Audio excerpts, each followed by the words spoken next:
बड़े पैमाने पर भारत सेमीकंडक्टर मैन्युफैक्चरिंग हब बनने की दिशा में काम कर रहा है। ईवी मैन्युफैक्चरिंग में अप्रत्याशित स्टेप्स लिए गए हैं, अप्रत्याशित कदम उठाए गए हैं। तो आपको जानकर हैरानी होगी, आश्चर्य होगा कि केवल पिछले 2 वर्षों में लगभग 25 देशों के साथ भारत ने क्रिटिकल मिनरल डील स्थापित किए हैं।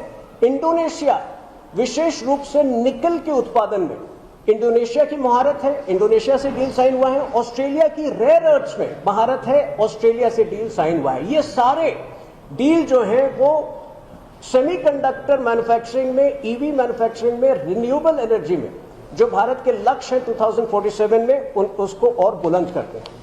तीसरी एक बहुत बड़ी अचीवमेंट, सबांग पोर्ट जो कि एचे प्रोविंस में है इंडोनेशिया में और स्ट्रेट ऑफ मलाक्का के बहुत करीब है। सबांग पोर्ट को संयुक्त रूप से भारत और इंडोनेशिया डेवलप करेगा।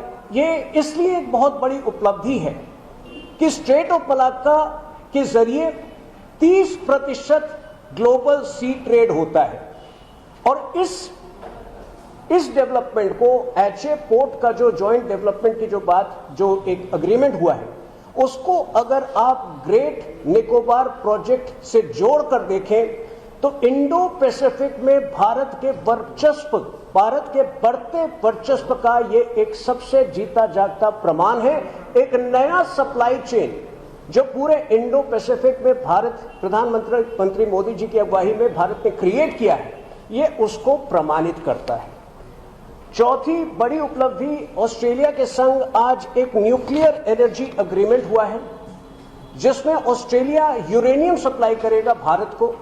जैसा कि आपको पता है कि क्लीन एनर्जी की दिशा में प्रधानमंत्री मोदी जी की सरकार ने तय किया है कि 2047 तक 100 गीगावाट न्यूक्लियर एनर्जी भारत में उत्पादित होगी और उस दिशा में पिछले दिसंबर में एक बड़ा लेजिस्लेशन भी आया था, शांति बिल के नाम से जिसको जाना जाता है, जिसमें प्राइवेट सेक्टर के पार्टिसिपेशन का प्रोविजन था इस सेक्टर में।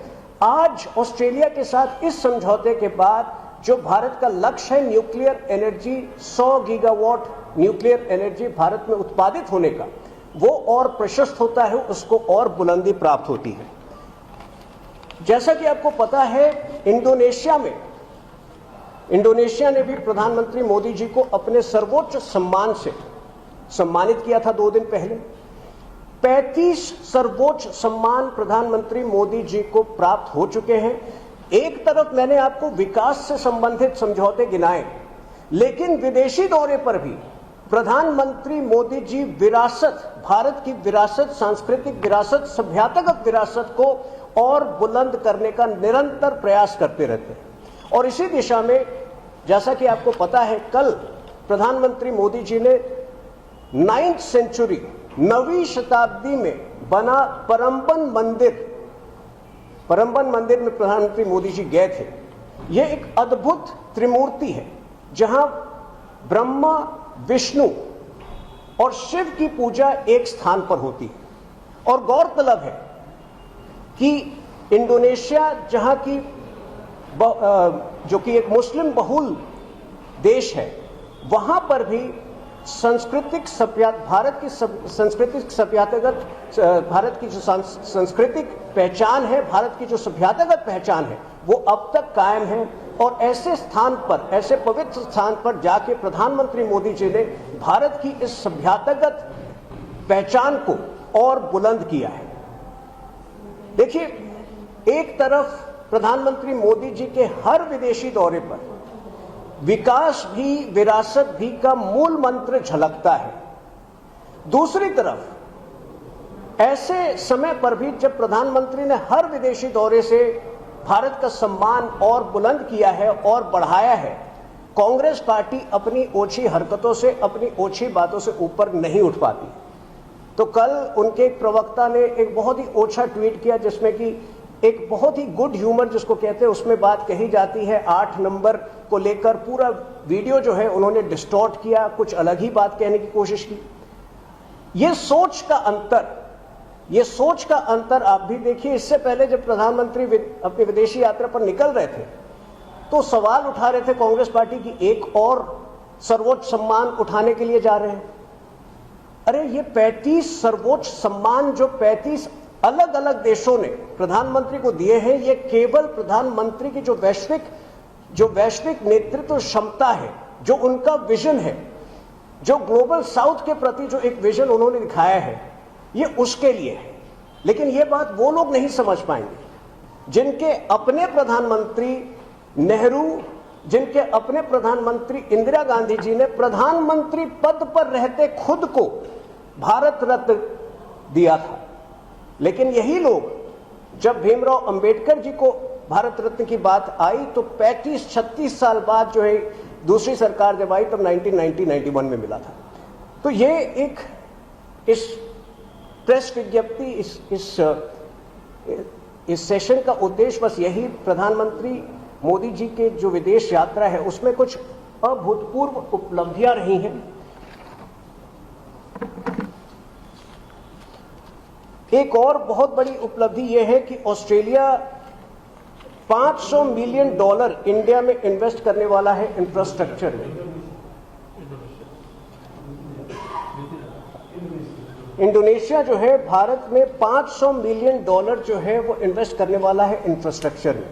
तो जो लोग भारत को डेड इकोनॉमी कहते हैं, जो लोग कहते हैं कि ऐसा सुनामी आने वाला है कि आपकी इकोनॉमी ध्वस्त हो जाएगी, ये उनके लिए भी एक तरह से उनके लिए भी उनको भी आईना दिखाने का काम इस यात्रा के दौरान हो रहा है। तो मेरे ख्याल से ये अप्रत्याशित उपलब्धियां जुड़ी हैं इस यात्रा में। और अभी न्यूजीलैंड की यात्रा बाकी है और न्यूजीलैंड के संग भी जैसा आपको पता है कि फ्री ट्रेड एग्रीमेंट हुआ था भारत का, और इसी प्रकार की उपलब्धियां जो हैं आपको न्यूजीलैंड से भी देखने को मिलेगी। धन्यवाद। एक ऑस्ट्रेलियन सुपर नाम की कंपनी ने भारत के इंफ्रास्ट्रक्चर में, भारत के विकास की यात्रा में $500 बिलियन ऑस्ट्रेलियन डॉलर्स निवेश करने का निर्णय किया है। ये इसलिए महत्वपूर्ण हो जाता है कि हर देश से, हर क्षेत्र से भारत में निजी निवेश आ रहा है और केवल इसमें वृद्धि हो रही है। तो जिन लोगों ने भारत को डेड इकोनॉमी कहा था, जिन लोगों ने आज से मात्र 1 महीने पहले कहा था कि एक इकोनॉमिक सुनामी आने वाली है, भारत की अर्थव्यवस्था ध्वस्त हो जाएगी, अस्त व्यस्त हो जाएगी, ये मेरे ख्याल से उनके लिए एक मुंह तोड़ जवाब है। और अभी जैसा कि मैंने कहा कि प्रधानमंत्री मोदी जी की न्यूजीलैंड यात्रा अभी शेष है। न्यूजीलैंड के साथ भारत का फ्री ट्रेड एग्रीमेंट भी हुआ था और वहां पर भी कुछ बड़े अनाउंसमेंट्स होने हैं। तो भारत की इकोनॉमी जीवित ही नहीं, भारत की इकोनॉमी समृद्ध है और प्रधानमंत्री मोदी जी के विजन में निरंतर आगे बढ़ रही है। संजय राउत ने जिस तरह से शरद पवार को लेकर कहा है, शरद पवार मुख्यमंत्री और एकनाथ शिंदे से मुलाकात की, उसके बाद से जिस तरह से आप इंडिया अलायंस में मतलब शब्दों को लेकर के जिस तरह से हमलावर है एक दूसरे पे, उसको लेकर क्या? देखिए, संजय राउत जी जो है वो जिस प्रकार की भाषा का प्रयोग करते हैं राजनीति में, वो उनकी बौखलाहट तो दिखाता ही है। साथ ही उद्धव जी की पूरी पार्टी जितनी दयनीय स्थिति में है, उनकी दयनीय स्थिति को भी दर्शाता है। शरद पवार जी 85 वर्ष के हैं, अगर उनके लिए कोई गद्दार जैसे शब्द का प्रयोग कर सकता है तो ये दिखाता है कि कितनी बेचैनी है उद्धव जी के पार्टी के अंदर। लेकिन दूसरी बात, उद्धव जी को ऐसी स्थिति का सामना क्यों करना पड़ रहा है? केवल इसलिए क्योंकि उन्होंने बाला साहब ठाकरे की आइडियोलॉजी को, बाला साहब ठाकरे की विचारधारा को त्यागा। तो ये उनकी हरकतों के कारण उनके लोग उन्हें छोड़कर गए हैं। दूसरी पार्टियों को जिम्मेदार ठहराना, और यहां तो मात्र एक मीटिंग हुई थी, शिष्टाचार भेंट तो होती रहती है पॉलिटिक्स में। यहां शरद पवार जी की एक भेंट हुई एकनाथ शिंदे जी के, उसके बाद केवल उस मीटिंग के कारण उन्हें गद्दार कहना, ये संजय राउत के अंदर जो संस्कार का अभाव है और उद्धव ठाकरे की पार्टी में जो